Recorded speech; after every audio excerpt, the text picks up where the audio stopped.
नमस्कार दोस्तों, स्वागत है आपका ग्राइंडिंग सक्सेस चैनल पर। दोस्तों, आज इस वीडियो में हम छल यानी जिसे बोलते हैं चीटिंग, इसके बारे में पढ़ेंगे कि छल क्या है, इसकी क्या परिभाषा है और भारतीय न्याय संहिता यानी बीएनएस में इसे कौन सी धारा में इसके संबंध में बात की गई है। ठीक है, तो दोस्तों सबसे पहले इसकी परिभाषा देखते हैं कि छल किसे कहते हैं।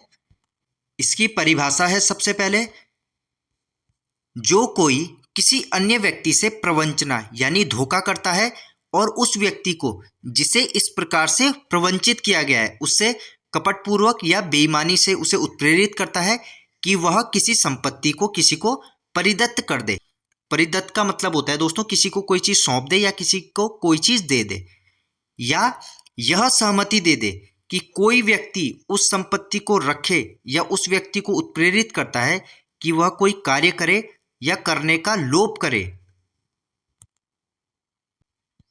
जिसे वह यदि प्रवंचित न किया गया होता तो न करता या करने का लोभ न करता, और जिस कार्य या लोभ से उस व्यक्ति को शारीरिक, मानसिक, ख्याति संबंधी, संपत्ति संबंधी क्षति होती है या हानि होती है या होने की संभावना होती है, तो कहा जाएगा कि वह व्यक्ति छल करता है यानी चीटिंग करता है। ठीक है, तो दोस्तों ये इसकी परिभाषा है। ठीक है दोस्तों, तो जो कोई किसी अन्य व्यक्ति से प्रवंचना करता है यानी यदि कोई किसी व्यक्ति को धोखा दे रहा है और इस प्रकार से उसे धोखा दे रहा है या कपटपूर्वक या बेईमानी से उसे इस प्रकार से उत्प्रेरित करता है कि वह किसी संपत्ति को किसी व्यक्ति को परिदत्त कर दे यानी किसी को सौंप दे या दे दे, या उसे यह सहमति दे दे कि कोई व्यक्ति उस संपत्ति को रखे, या उस व्यक्ति को उत्प्रेरित करता है कि कोई कार्य करे या करने का लोभ करे। यानी लोभ का मतलब है दोस्तों यहाँ पे जो काम करना है, जो उसका कर्तव्य था, उस काम को अपने न करे जिसे वह यदि प्रवंचित न किया गया होता, यानी यदि उसे वह धोखा न दिया होता तो न तो वो करता और करने का लोभ न करता, और जिस कार्य या लोभ से उस व्यक्ति को यानी जो उसका काम था, जो उसके कार्य से या जो उसके लोभ से उस व्यक्ति को शारीरिक रूप से, मानसिक रूप से, ख्याति संबंधी या संपत्ति संबंधी जो भी क्षति या हानि होती है या होने की संभावना होती है, तो इसमें कहा जाएगा कि वह व्यक्ति छल करता है यानी चीटिंग करता है। ठीक है दोस्तों, तो दोस्तों ये है चीटिंग की परिभाषा। तो चीटिंग में क्या होता है, छल में क्या होता है, जब कोई व्यक्ति किसी अन्य व्यक्ति को धोखा दे रहा है, उसे प्रवंचना कर रहा है, उसे कपटपूर्वक या बेईमानी से किसी भी काम को करने के लिए या किसी जो उसका कर्तव्य है, जो उसका काम है करने का, उसे न करने के लिए उत्प्रेरित करता है, तो इस प्रकार की जो चीज़ है यह छल कहलाएगी यानी चीटिंग कहलाएगी। ठीक है, आगे देखते हैं दोस्तों। इसमें छल को भारतीय न्याय संहिता की धारा 318 में परिभाषित किया गया है। दोस्तों जो छल है, जो चीटिंग है, इसे भारतीय न्याय संहिता यानी बीएनएस की धारा 318 में परिभाषित किया गया है। तो छल को जो चीटिंग है इसे भारतीय न्याय संहिता की धारा 318 में बताया गया है। ठीक है, इसका एग्जाम्पल देखते हैं। इसका एग्जाम्पल है दोस्तों, इसका एग्जाम्पल है, ए बी से झूठ बोलता है कि तुम्हारा बैंक अकाउंट बंद हो जाएगा। बी डरकर अपना पैसा ए को दे देता है। यहाँ बी ने एक काम किया कि पैसा जो है दे दिया, जो कि वह धोखा न होने पर नहीं करता, इसलिए यह छल है। ए और बी नाम के दोस्तों दो व्यक्ति है। ए नाम का व्यक्ति बी नाम के व्यक्ति से झूठ बोलता है कि तुम्हारा बैंक अकाउंट जो है बंद होने वाला है। अब बी जो है डरकर अपना पैसा ए को दे देता है। अब बी ने जो ये काम किया, जो बी ने अपना पैसा दे दिया, वो इसने डर कर दिया है, जो ए ने इसे धोखा देकर डराकर उससे उसका पैसा ले लिया है। ठीक है, जो कि वह धोखा न होने पर कभी नहीं देता। यदि ए उसे ऐसा झूठ न बोलता, यदि ए उसके साथ ऐसा धोखा न देता, तो वो अपना पैसा कभी ए को देता ही नहीं। तो यहाँ पे कहा जाएगा कि ए ने उसके साथ छल किया है यानी चीटिंग की है। ठीक है, नेक्स्ट है दोस्तों, इसका दूसरा उदाहरण है, एक्स वाई से कहता है कि मैं तुम्हें सरकारी नौकरी लगवा दूंगा। वाई उस पर विश्वास करके एक्स को 1 लाख रुपए देता है, जबकि एक्स का नौकरी दिलाने का कोई अधिकार या इरादा नहीं था। यहाँ एक्स ने झूठ बोलकर पैसे लिए, इसलिए यह छल है। एक्स और वाई नाम के दोस्तों दो व्यक्ति हैं। अब ये एक्स नाम का व्यक्ति वाई नाम के व्यक्ति से कहता है कि मैं तुम्हें जो है सरकारी नौकरी यानी गवर्नमेंट जॉब लगवा दूंगा। अब वाई जो है इस पे भरोसा करके, इस पे विश्वास करके एक्स को 1,00,000 रुपए देता है। अब जबकि एक्स का जो नौकरी दिलाने का ऐसा कोई अधिकार नहीं है, उसके पास कोई पावर नहीं है, न ही उसका इरादा था। तो यहाँ पे एक्स ने जो है झूठ बोलकर जो पैसे लिए हैं, इसे कहा जाएगा कि एक्स ने छल किया है, यानी चीटिंग की है। ठीक है।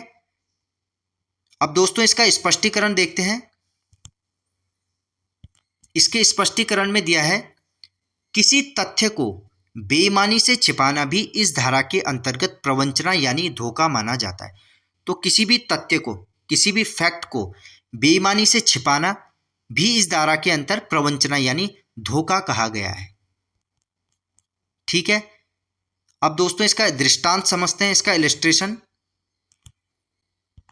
इसका दृष्टांत है, इसका इलस्ट्रेशन है, एक्स वाई से यह मिथ्या उपदेश करता है कि वह सिविल सेवा में है और इस प्रकार बेईमानी से वाई को ऐसे माल उधार देने के लिए उत्प्रेरित करता है जिसका मूल्य देने का उसका कोई आशय नहीं है। तो यहाँ पर एक्स जो है, एक्स है दोस्तों, यहाँ पर एक्स छल करता है यानी चीटिंग करता है।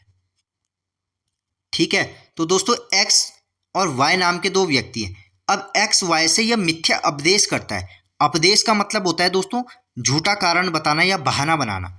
तो एक्स वाई से मिथ्या उपदेश करता है कि वह सिविल सेवा में है और इस प्रकार बेईमानी से वाई को ऐसे माल उधार देने के लिए उत्प्रेरित करता है, कोई भी माल उधार देने के लिए उत्प्रेरित करता है उसको, जिसका मूल्य देने का उसका आशय नहीं है, जिसका मूल्य जो है एक्स को चुकाने का इसका आशय ही नहीं है। तो यहाँ पर एक्स जो है छल करता है वाई के साथ, यानी चीटिंग करता है उसे मिथ्या उपदेश करके। ठीक है। दूसरा है दोस्तों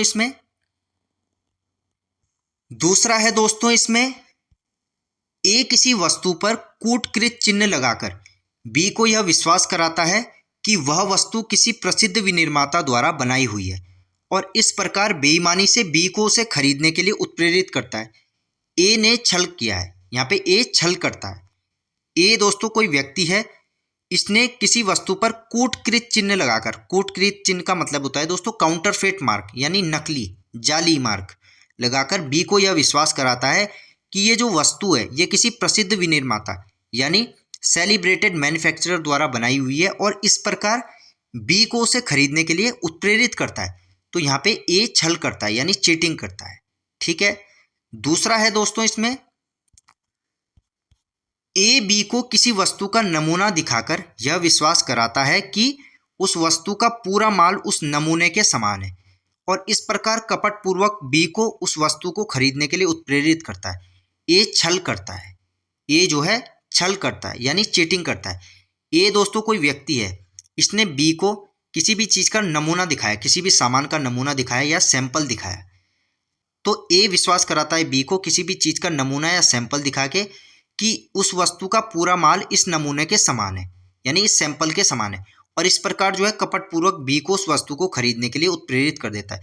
मानो इसने ये सैंपल दिखा दिया, इसने नमूना दिखा दिया, बाकी जो और जो स्टॉक है वो कोई और ही है। अब इसने सैंपल का नमूना दिखाकर बी को ये विश्वास कराया झूठा कि सारा जो माल है वो इस सैंपल की तरह है। तो यहाँ पे इसने कपटपूर्वक बी को उस वस्तु को खरीदने के लिए उत्प्रेरित किया। तो ए ने क्या किया, यहाँ पे ए ने छल किया यानी चीटिंग की है। ठीक है। नेक्स्ट है दोस्तों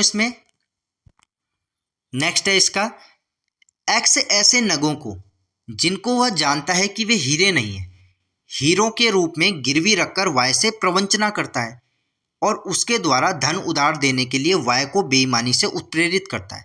तो एक्स यहाँ पे छल करता है, एक्स ने चीटिंग की है। ठीक है। तो दोस्तों एक्स नाम का कोई व्यक्ति है, उसके पास कुछ नग है।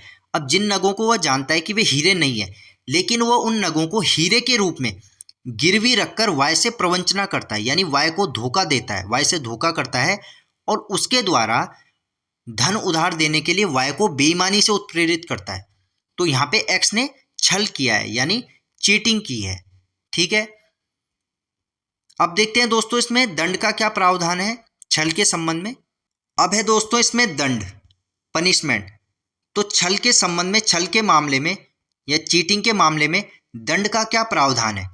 तो बीएनएस की धारा 318 की उपधारा 2 में छल के लिए जो दंड का प्रावधान है उसके संबंध में बात की गई है। ठीक है, तो उपधारा 2 क्या कहती है? धारा 318 की उपधारा 2 में क्या बताया गया है? जो कोई छल करता है उसे 3 वर्ष तक का कारावास या जुर्माना या दोनों से दंडित किया जाएगा। तो जो कोई भी चीटिंग करता है उसे 3 वर्ष तक का कारावास या जुर्माना या दोनों से, यानी कारावास और जुर्माना दोनों से दंडित किया जाएगा। ठीक है, उपधारा 3 क्या कहती है? यदि कोई व्यक्ति यह जानते हुए छल करता है कि इससे उस व्यक्ति को हानि हो सकती है जिसका हित वह कानून या अनुबंध के अनुसार सुरक्षित रखने के लिए बाध्य था, तो उसे 5 वर्ष तक के कारावास या जुर्माना या दोनों से दंडित किया जाएगा।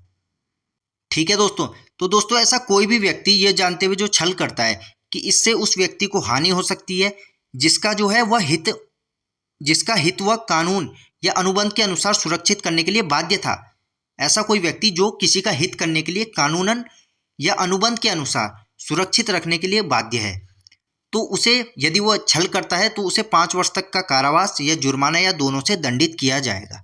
ठीक है, जैसे दोस्तों ए नाम का कोई बीमा एजेंट है। अब उसका दायित्व है कि वह, उसकी जो ड्यूटी है वह यह है कि वह ग्राहक को सही जानकारी दे उस चीज़ के संबंध में, जो भी वो पॉलिसी बेच रहा है उस चीज़ के संबंध में वह ग्राहक को जो सही जानकारी है, जो उचित जानकारी है वह दे। लेकिन यहाँ पे जो है ए नाम का ये जो व्यक्ति है ये झूठ बोलकर ग्राहक को गलत पॉलिसी बेच देता है, जिससे जो है उसे फाइनेंशियली लॉस हो जाता है, यानी आर्थिक नुकसान हो जाता है। तो यहाँ पे ए पर ग्राहक के हित की जो रक्षा का दायित्व था वो उसने नहीं निभाया और उसने उसके साथ छल किया, तो इस पे धारा 318 की उपधारा 3 लागू होगी, यानी अपराध के संबंध में। ठीक है, नेक्स्ट है दोस्तों इसमें उपधारा 4। धारा 318 की उपधारा 4 क्या है? जब कोई व्यक्ति कपटपूर्वक आचरण द्वारा किसी अन्य व्यक्ति को धोखे में डालकर उसे किसी संपत्ति को देने यानी प्रॉपर्टी डिलीवरी के लिए प्रेरित करता है या किसी मूल्यवान प्रतिभूति यानी वैल्यूएबल सिक्योरिटी को बनाने, उसे बदलने या नष्ट करने के लिए प्रेरित करता है, तो वह 7 वर्ष तक के कारावास से दंडित किया जाएगा और जुर्माने का भी दायी होगा।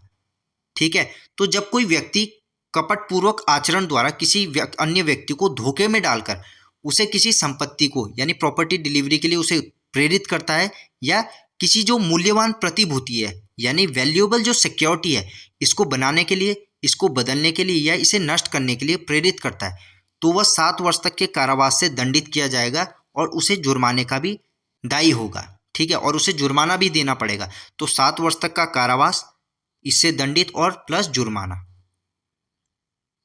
ठीक है, जैसे दोस्तों एक्स नाम का कोई व्यक्ति है, ये वाई नाम के व्यक्ति को धोखे से किसी भी कागज पे जो है साइन कराता है और कहता है कि ये एक साधारण सा आवेदन पत्र है। ठीक है, लेकिन वह जो है उधार का कोई लिखित दस्तावेज होता है उस पर वह प्रॉमिसरी नोट टाइप का होता है, उस पर वो साइन करवा लेता है झूठ बोल के, तो वाई जो है धोखे में आकर वहाँ पे अपने साइन कर देता है, सिग्नेचर मार देता है। यहाँ जो है एक्स ने वाई के साथ छल द्वारा जो मूल्यवान प्रतिभूति है यानी जो वैल्यूएबल सिक्योरिटी है उसे बनवा ली, इसलिए जो है ये इसे धारा 318 की उपधारा 4 के अंतर्गत अपराध है। ठीक है,